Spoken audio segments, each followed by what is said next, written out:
You are Locked On Bulls Postcast, part of Locked On Sports Chicago on the Locked On Podcast Network.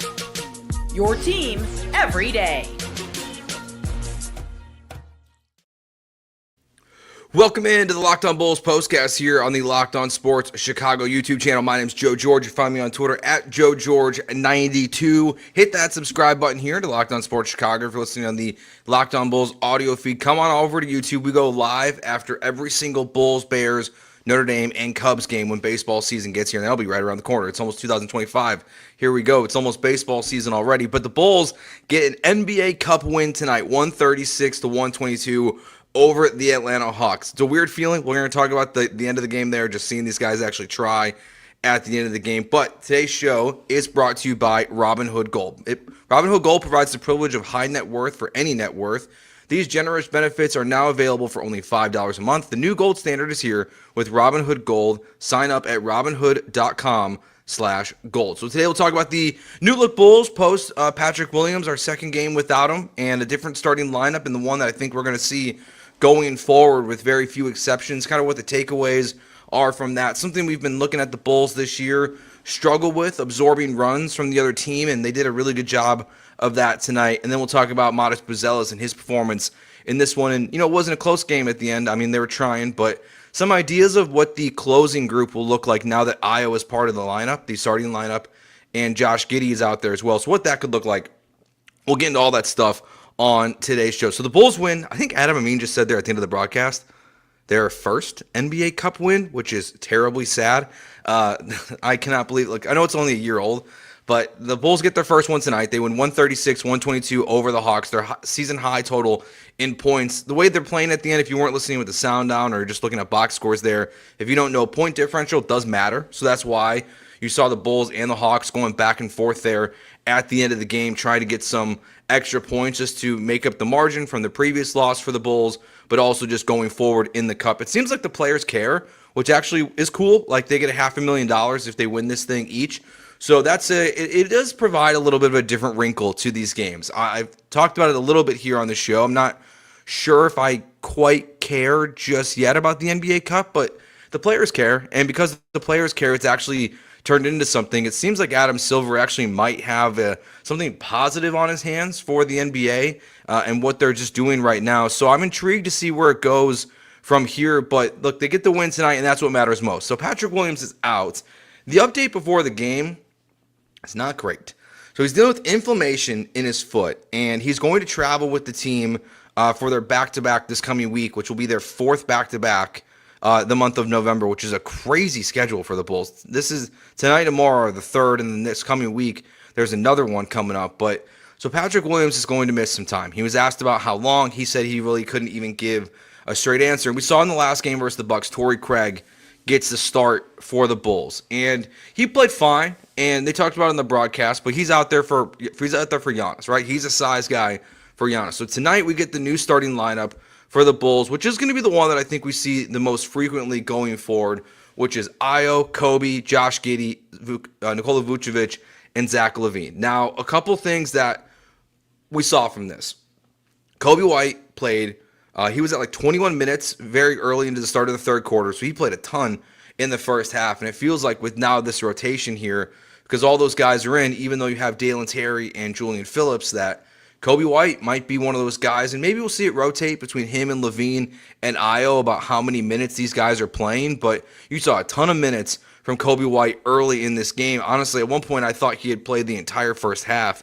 He was out there, and he plays 37, Ayo played 38, so that might just be what it is now, where those two guys are just going to be racking up the minutes, almost kind of throwback to the Tibbs days, where they're just out there on the court at all times. But I really liked what the Bulls did at the start of this game, and I thought that was the most obvious option for what we were going to see. So right away we get the early fast break and dunk from Josh Giddey, then he gets a steal and assist to Zach LaVine. Now the problem with this lineup we also see right away. And as all that good stuff's happening early on, Clint Capella scores 10 of the first 16 points. Now the Bulls had a 17-11 lead when the Hawks called their first timeout, but at one point, Clint Capella, 10 of 16 for the Atlanta Hawks, and he kind of killed them last time they played, where he was really getting all over the place offensively. And without Patrick Williams, like that's where this lineup's really going to struggle.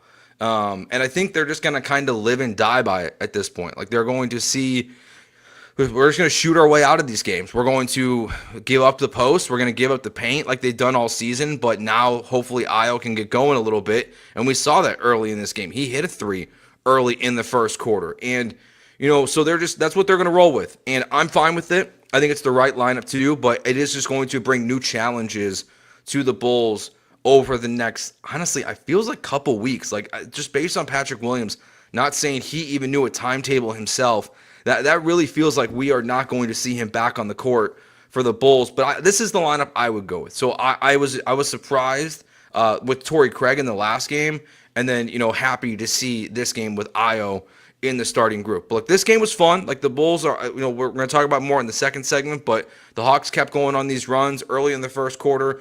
The Bulls went 3 minutes and like 42 seconds, I believe it was, without scoring a bucket. Josh Giddey gets a field goal there, puts the Bulls down 23-21. Jalen Smith, who I think ended up with 4 threes on the night, he puts them back up. And then we get that first modest moment of the night where his eyes opened like it was Christmas morning, and he just threw down this massive dunk. He can dunk, that's for sure. Like he's got a couple of them already this year. A Kobe White floater gives the Bulls a 9-2 run, and the Bulls lead 28-25 at the end of the first quarter. And that's really when it felt like it was the most competitive throughout this game. By the end of the second half, or by the end of the first half, Zach LaVine puts the Bulls up 10, and they end up at the end of the half up by 58-51. We also saw another modest dunk in this game where they were just moving and getting him involved in the offense. Also very early on in the second quarter, the Bulls had a 12-0 fast break lead in this game where they had 12 points in the fast break. So they're running up and down the court, and the Atlanta Hawks were not doing that. I did find it strange where, just mentioned what Clint Capella was doing in this game, and then he was gone for 9 minutes of game action. So, he's having success against the Bulls, and maybe it's because the Bulls are running up and down, getting all these fast break points. But Quinn Snyder does not put him back into the three, and then all of a sudden in the third quarter, the Bulls, that's when it felt like the shooting started to really get into a good rhythm. Kobe White goes back-to-back buckets to get the Bulls lead to 15. Vooch eventually gets his 10th rebound of the game, which gives him his 11th double-double of the season. Just a double-double machine right now for the Chicago Bulls. Modest hit a three in this one in the third quarter, and they're just the Hawks are just going on these 8-0, 9-0, 7-0 runs again throughout the game. And even when the Bulls were kind of playing chaotic, because that's what the first quarter felt like, and there was one moment in the third quarter where it felt like the game was about to slip away from them. And that is when Bogdanovich hits 2 threes, and during those threes, it's 3 disaster turnover, 3 disaster turnover, but the Hawks don't score. He misses his next one, and then the Bulls kind of just regain their composure there in the third quarter. Fourth quarter comes on. The Bulls get their 27th assist of the game on a Jalen Smith 3. He then goes, I think, back-to-back threes. And we went back-to-back. And then, he hit 3 threes in a row. So he goes 9 points straight by himself.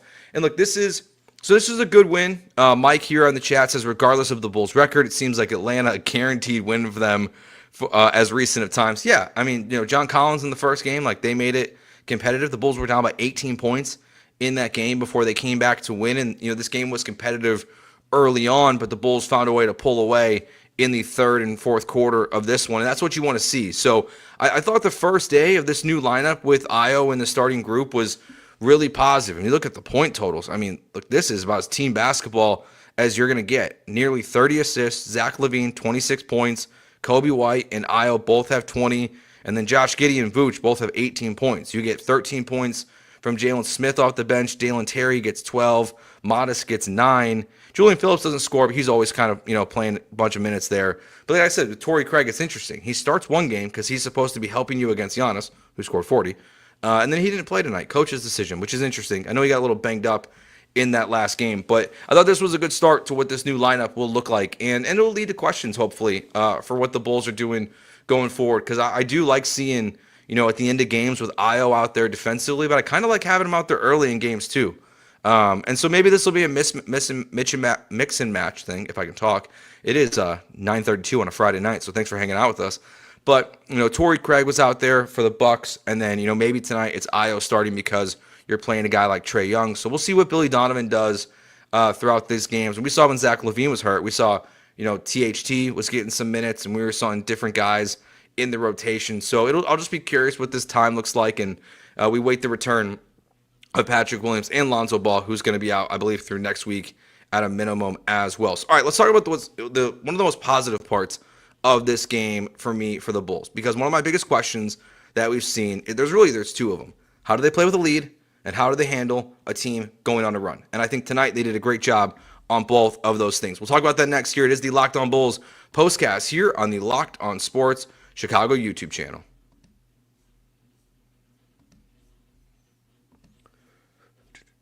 All right, we've all hit that point where I realized it was time to make some serious money moves. Take control of your finances by using a Chime checking account with features like no maintenance fees, fee-free overdraft up to $200, or getting paid up to 2 days early with direct deposit. You can learn more at chime.com/NBA. We've all been there, accidentally bought something.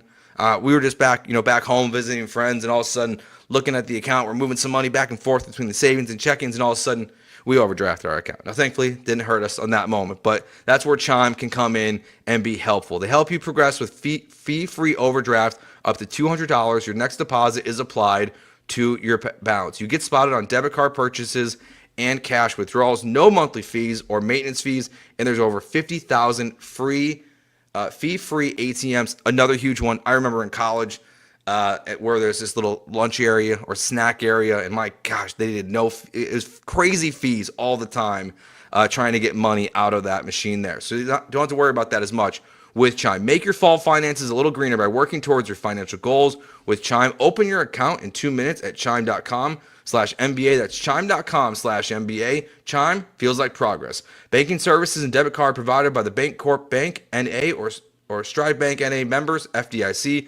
Spot Me eligibility requirements and overdraft limits apply. Boosts are available to eligible Chime memberships enrolled in Spot Me and are subject to monthly limits. Terms and conditions apply. Go to chime.com/disclosures for details. Let's talk about Gametime. A bunch of stuff going on in Chicago, where I'm at here in Houston. Got a couple buddies who are hitting me up about Usher tickets. I told them, go to Gametime. You can see concert tickets. You can see what's going on at United Center, whether you're going to the Bulls or the Hawks games. Find out the best deals at Gametime. My favorite feature that they have, I've talked about it all the time, but I absolutely love it. It's the panoramic view from your seat. It's just great to see where you're going to be sitting, especially if you're traveling and going to a new stadium. Priority Gametime picks. Curation makes it easier to save more on sports, concerts, comedy, and theater, and they have all-in pricing, which is another huge bonus. Toggling this feature shows the total upfront with no surprise fees at checkout, so that way you know exactly what you have in front of you. Take the guesswork out of buying tickets with Gametime picks. Download the Gametime app, create an account, and use code LOCKEDONNBA for $20 off your first purchase. Terms apply. Again, create an account and redeem code LOCKEDONNBA for $20 off. Download Gametime today. What time is it? It's game time. So the Bulls in this game, one of the things that I was looking for as they started to get an early lead in this one was how they're going to handle, the lead itself, because we've seen the Bulls struggle with that multiple times this year, where they're fighting back, they're clawing, they're battling with these teams, and they get a lead, and then all of a sudden it totally evaporates on them very quickly. And we talked about that Bogdanovic back-to-back threes there, where he gets it from 15 to 9, and the Bulls have two chaotic turnovers where they're just throwing the ball down the court, they're being totally reckless with it, and it feels like that's one of those moments where early in the season we've seen the Bulls really have a game fall away from them. And it's just turnovers leading to bad shots, leading to bad body language, leading to bad defense. We still saw some of that body language a couple times from LaVine tonight. I don't like seeing my best basketball player throw his hands up in disappointment as Kobe White is driving to the hoop and getting a bucket. But you know what? Like, that's part of what the NBA is today. So at the same time, oh well. But the Bulls do a good job by holding on to these runs. You see the Hawks going 7-0, 8-0, and 9-0 runs at different points in this game, and just finding a way to not let that totally evaporate on them, which is what I thought we saw from this new group of starters, is that all these guys were scoring. So like they're just keeping pace. Where even then, and they've talked about this a bunch too, where Kobe White said after like 2 games ago that they can't let their poor shooting affect their defense. And I thought like on a night like tonight, they actually did a pretty good job of that. So they withheld these runs that were happening, and that's really important for me for the Bulls right now. We're like, you got 2 teams here sitting at 7 and 10. The NBA, the East right now is just, it's total chaos right now. You've got all these teams struggling early on. You've only got 2 teams like significantly above 500. You've got the 16-1 Cavs and the 13-3 Celtics. Well, the next best 2 teams are the 9-6 Knicks and the 10-7 Orlando Magic. Like right now, the Bulls sit at 7-10 in the 7 seed right now, tied with the Pistons and Hawks. All these teams just kind of middling right around the league. It's a bizarre. It's going to be weird to see what the Bulls do this year, like what the NBA does this year. Like who's going to fall apart, who's going to come on strong. You would think the Sixers would come on strong at some point this year, but my gosh, they're a disaster behind the scenes.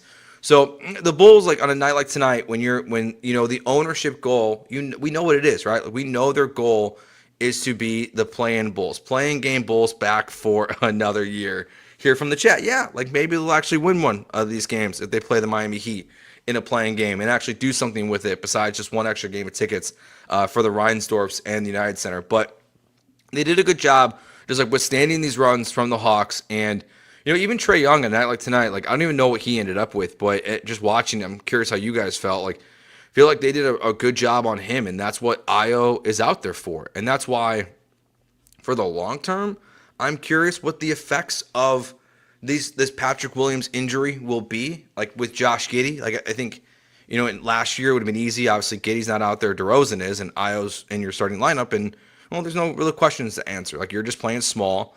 And then Patrick Williams is coming back. Io's leaving the lineup because, well, DeRozan's out there on the court. But a night like tonight, and what we saw early, what we've seen all season so far with the closing group, where Io's closing these games instead of Josh Giddey, it just makes me wonder, like if there is some level of success over these games without Patrick Williams, if there could be a negative effect on Josh Giddey's playing time, which would be ironic because that's the reason why he's a Chicago Bull, because he didn't want to come off the bench in Oklahoma City. But even Josh Giddey was good tonight. I mean, right away we saw him, brick that 3. I think it was the Bulls' first shot of the game. It was 45% on the season early on from 3, and I really feels like he hasn't made one in a week, maybe 2 weeks, and I'm sure he has. You can call semantics on me here, but it feels like Josh Giddey has completely lost any of that early touch. But he did a good job tonight in a couple areas. Well, he went 1 for 3 tonight. Like, he did that thing early tonight where he's driving the ball well to the paint and kicking the ball out. And even Vooch, like, he's not playing his best basketball the last 2 games. But, like, they're just withstanding that as well. Like, they're just getting all these different guys getting buckets. And, like, that's what matters. Team basketball works so well for the Bulls. Another night with, 29-plus assists in this game. And you got your 27th assist when the game actually mattered. And then the rest of it's kind of in junk time at that point. But this was a good game for the first one without Patrick Williams. And I'm very curious what tomorrow night will look like, what that, reaction, if the lineup will differ on a back-to-back, and as we await the eventual returns of Patrick Williams and Lonzo Ball. But game 1, NBA Cup, feels like the players care, feels like it matters to the Bulls. Kobe White said before the game, I mean, it's $500,000. Of course we care. They did do the prize money right. It's better than whatever they're attempting to do here with this 4-team All-Star tournament, which just sounds like the stupidest idea I've ever heard in my life. But they're desperate to get that to matter as well. The court's fine. Also, on a side note, I don't love it. I don't love the giant red court. It's kind of distracting. But the only thing it made me do watching it was I need the NBA championship trophy back on the court in the finals. Like, this makes me feel old saying this, but back in my day, aka the mid-2000s, the Larry O'Brien trophy was still on the court. Like, why? Like, bring it back. Like, we got the NBA Cup trophy on the court. Bring it back for the finals. Like it was a way cooler aesthetic back then, and then they got rid of it, and now they're bringing it back for this NBA Cup. The NBA Finals should be jealous of this. It's like they're caring too much about it, honestly, at this point. But the Bulls get the win, 136-122. Last segment here coming up for tonight's show. Also, quick reminder or quick note here if you're listening, the audio or on YouTube. Tomorrow night, Saturday night's game, post-game show is going to be kind of TBD because Notre Dame and the Bulls are kind of set up to end right around the same time. We are going to prioritize on the YouTube channel Notre Dame for that one, but we'll drop something for the Bulls probably after that as well, or maybe we'll go live and do a shorter Bulls show. So maybe a short show tomorrow night, but we'll still be doing something live tomorrow night to talk about the Bulls after that one, but as well, the Notre Dame game against Army in Yankee Stadium. Hit that subscribe button at Locked On Sports Chicago if you haven't done so yet. Come on over, come hang out with us live after every single Bears, Bulls, Cubs, and Notre Dame game all throughout the college football playoff for them. Hopefully a lot of those games and not making me sad after one first-round exit. But a good win for the Bulls tonight. Let's talk about Modest, Buzelis, what we saw, and an idea for the closing group I've had if Josh Giddey can't be a part of it. We'll get into that next year on the Locked On Bulls postcast on the Locked On Sports Chicago YouTube channel. All right, let's talk about Robinhood. With Robinhood Gold, you don't need a silver spoon to eat up financial favors for the 1%. Robinhood Gold allows others to get the rates and perks usually reserved for the high society. Now the resourceful individual with Robinhood Gold can earn the very liberal rate of 4.25% APY on uninvested cash and be rewarded with a handsome 3% retirement boost on IRA account contributions. Robinhood Gold provides the privileges of a high net worth for any net worth. These generous benefits are now available for only $5 a month. The new gold standard is here with Robinhood Gold. Sign up at Robinhood.com/gold. Terms apply for product-specific disclosures. Visit Robinhood.com/gold. Investing involves risk. Rate may change. Gold membership is offered by Robinhood Gold, LLC. So one of the things we saw tonight with this new look Bulls, and I think we'll see this a little bit. We talked about this, I think, the very first show, first time we talked. If you were here hanging out with us, appreciate you. If you're new to it, was as the Bulls season goes on, what the role of Modest Buzelis was going to be. Young kid, so skinny, but we see moments of what he can be. The high flying dunks, we see some good rebounds. The shot looks okay still, even when it's not going in. No offense to Lonzo, but it's not Lonzo Ball and the Lakers broken, just not really going in, consistently early in the season. But we're seeing him go up and down right now between the Chicago Bulls and the Windy City Bulls a little bit, and I'm just curious kind of how that evolves over the next couple weeks or week, whatever it is that Patrick Williams is out, and more importantly, I hope it evolves quite a bit. And tonight I thought was a good first step in that. When Billy Donovan decides he's only going to play 9 players in an NBA Cup game, which I guess, I don't know if that's a teaser of to what a potential playoff rotation would look like, is these 9 guys plus Patrick Williams. I guess you have Lonzo Ball too, but maybe those are eating up Julian Phillips minutes. But Modest Buzelis ends up with 20 minutes in this game. He goes 3 for 8 from the field, 1 for 4 from the three-point line, 2 for 2 free throws, 4 rebounds, 2 blocks, and a steal. He did have 3 turnovers, which that's a young kid. They got to fix that for him. But the dunks are awesome. It's fun to watch him attack the paint and the way and the ferocity that he does. He clearly knew on that one he got on the left corner.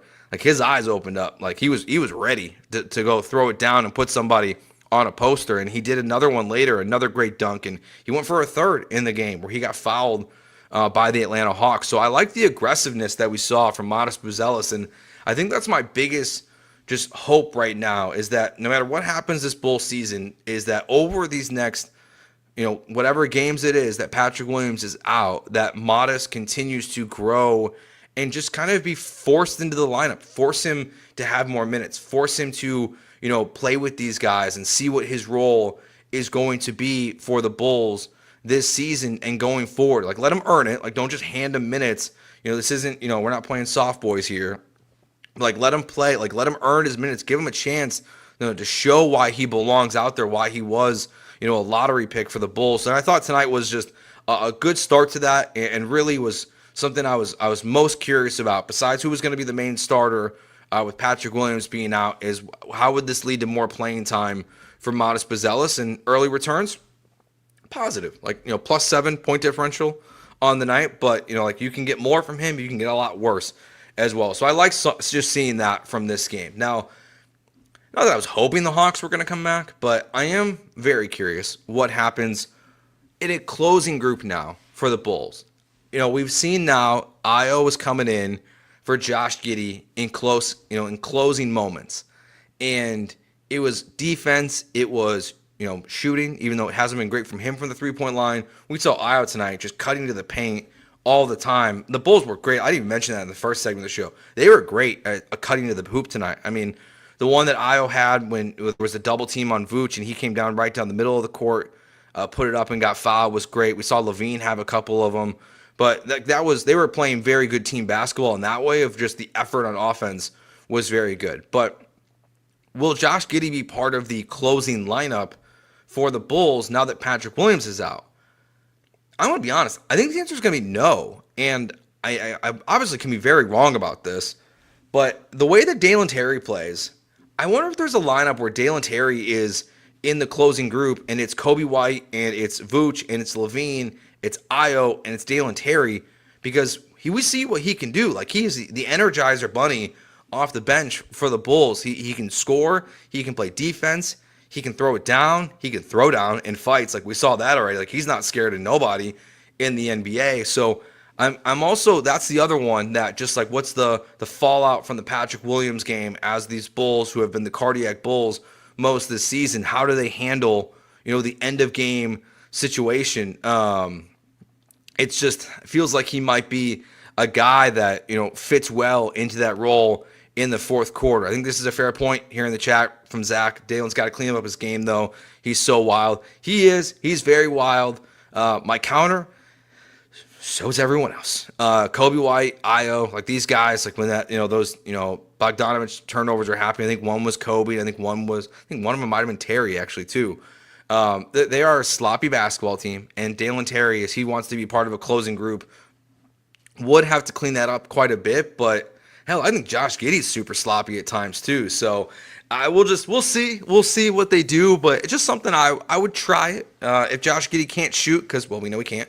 And he can't play defense because they clearly think he can't, or at least not as good as Io, which is not a surprise. Like, that's not a super big diss on Josh Giddey.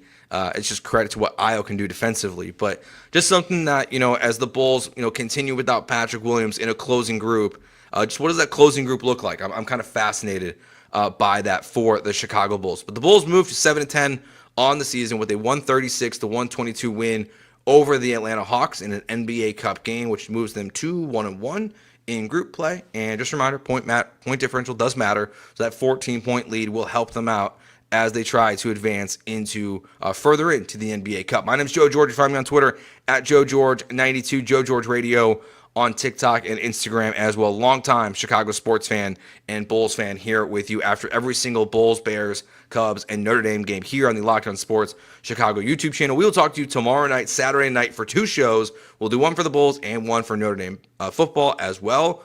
For now,